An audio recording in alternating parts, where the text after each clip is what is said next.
Let's talk about it, man. Jaden Ivy, Pooh, Shiesty, man.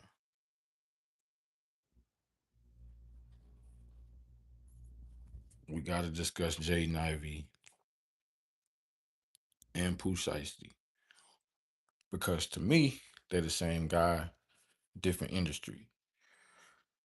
Both just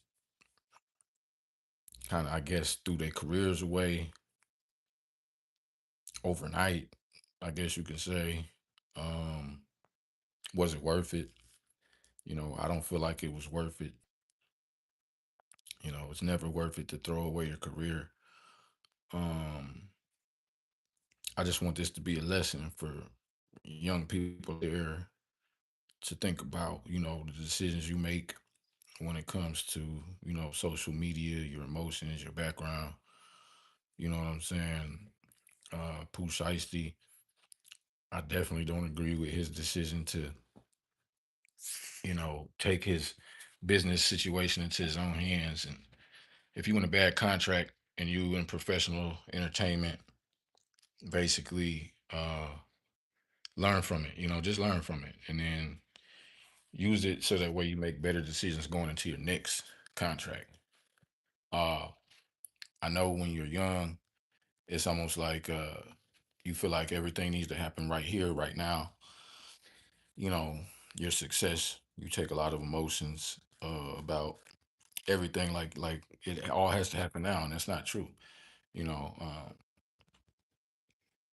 you'll get through your first contract. Contracts are not for life, especially in entertainment. You're gonna deal with contracts maybe for a few years at the most. You know what I'm saying? A few years, a couple years, and you're still gonna make money as long as you're dope at what you do. You're still gonna make money. You're gonna have a big fan base. You're gonna draw interest from other companies. So just stick it out. It's better. It's better to be in a bad business entertainment contract than it is to be locked up or in prison somewhere. All right, because that's a bad contract.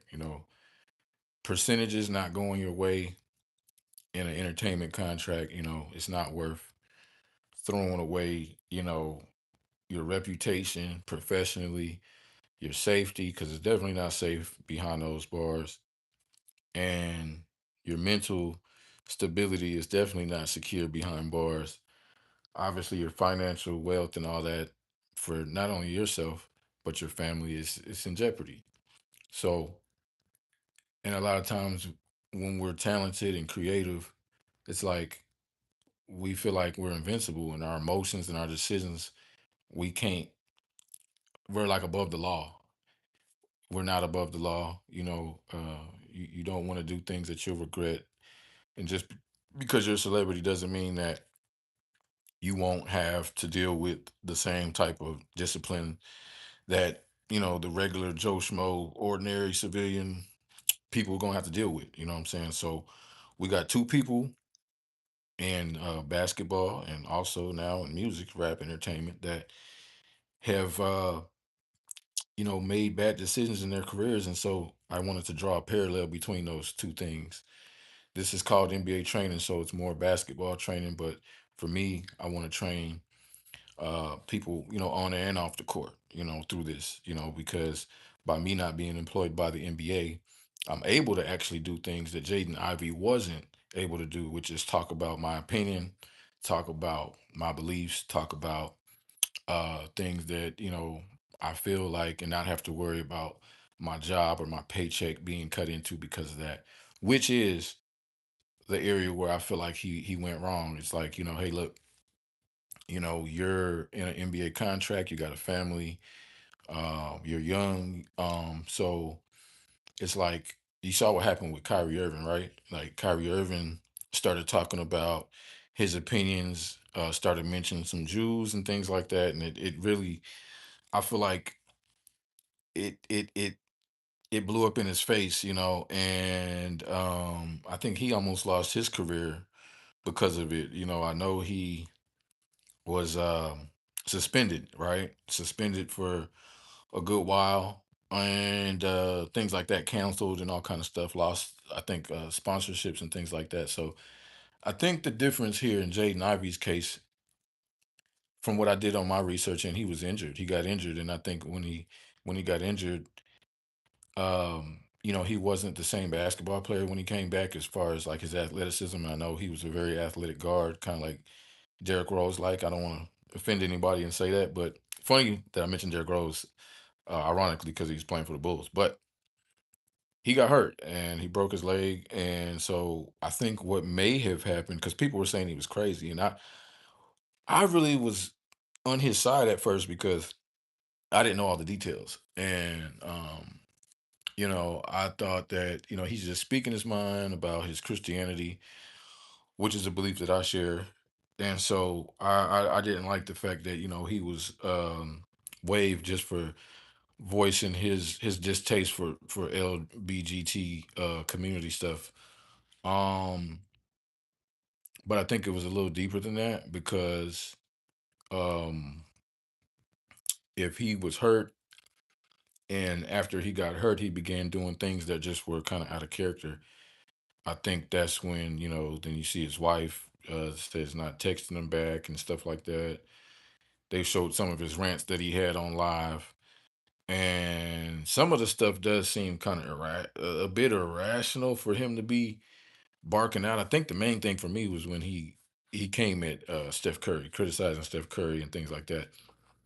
And I actually was able to monitor and listen to some of the way he was saying stuff, and it just sounds like honestly, even on the Christianity side, I feel like that's his opinion. You know what I mean? That's his opinion, so you can't really judge that. But when you start calling out other people, now that's like goes into the category of judgment, where he's calling out Steph Curry, saying Steph Curry's not a Christian, and calling out the Pistons, saying the Pistons don't matter.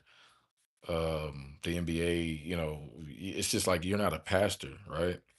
Uh, you're not a pastor, so and at his age, to be as young as he is, y- especially when it comes to Christianity, you know, it takes a while before you really, really start to become wise enough to accurately interpret the Bible and the meanings. It's one thing to know the word, it's another thing to understand exactly what that Bible is saying as far as purpose. And I think right now he's the wrong person to be announcing spiritual penalties and stuff like that for people that you just can't really judge right now. So I think maybe he does need maybe a little bit of intervention, some help, maybe perhaps some mental things. I know playing sports at that level and having an injury like he had, especially when he was an athletic player, that probably did some things to him mentally, just with his injury, not being the same basketball player anymore. So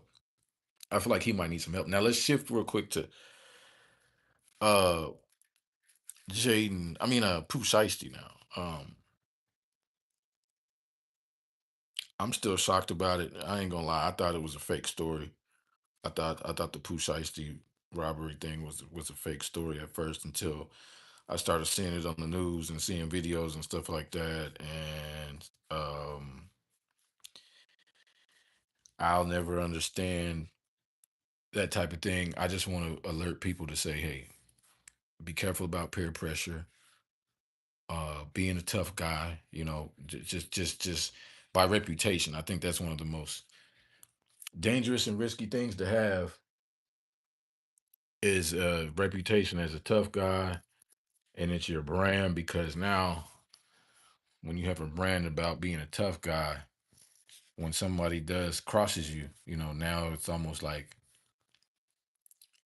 my duty as or I wouldn't be who I am if I wasn't gonna retaliate and things like that. And especially if you got other people who you feel like are looking at you saying, "Oh, he can never let this person do this to you," because where are those people going to be at during your sentence when you're sentenced to do multiple years? And I just feel bad for him because he just got out, which to me is like the craziest thing about this whole thing. Like if you just had this tough guy, you know, uh, personality or whatever, or, in your mind, I'm this tough guy up in my mind. Usually you have that before you go sit down and do a bid or something, do 2 or 3 years in prison. I mean, I just don't understand And that's why I compared this situation to Jaden Ivey, because I feel like in order for him to consciously, I'm talking about Pooh Shiesty now, to consciously go commit these types of crimes, knowing that you're on probation, knowing that you just did a couple years locked up and you got out and you're on probation. I just kind of feel like that time where he might have been in there, there's some things that he got, got damaged in his mind, mentally. His stability might have been altered a little bit while he was locked up, because I only say that because I'm like, again, to get out, now you're free, you're free. You're a free man now, but yet you go and you just throw all that away. You throw your freedom away. It just makes me feel like the sanity, the rationality might have been altered a bit. And I think that maybe, if he has a good lawyer, his lawyer will kind of look into that and maybe, even if nothing else, utilize that for his defense in some kind of way, because it's just, I hope that somebody takes that into consideration, just because and my just me looking at the situation and trying my best to relate to it from any kind of standpoint. It just makes me wonder, right? With him and Jaden Ivey again, were these young men kind of like mentally, damaged some kind of place to be able to make these decisions? So Jaden Ivey basically threw his career away. Pooh Shiesty threw their careers away through some bad decisions they made this week. And I'm just kind of comparing those two young men, and how like in 72 hours you could just throw your whole career away. If you guys haven't heard about it, I'm sure you have, maybe you haven't. Whoever Manny is, Pooh Shiesty got arrested for robbing, armed robbery, uh against Gucci Man. I guess he tried to rob him with some of his friends for being in a bad music contract to get released from his music contract. And then Jaden Ivey had some religious comments about the NBA and stuff like that, and the NBA Chicago Bulls waived him from his team and stuff like that. So those were the two things that took place. And I wanted to speak on it, get you guys' opinions on it. Um, check out the page, because I'm going to post this live, and maybe you guys can comment your opinions. I gave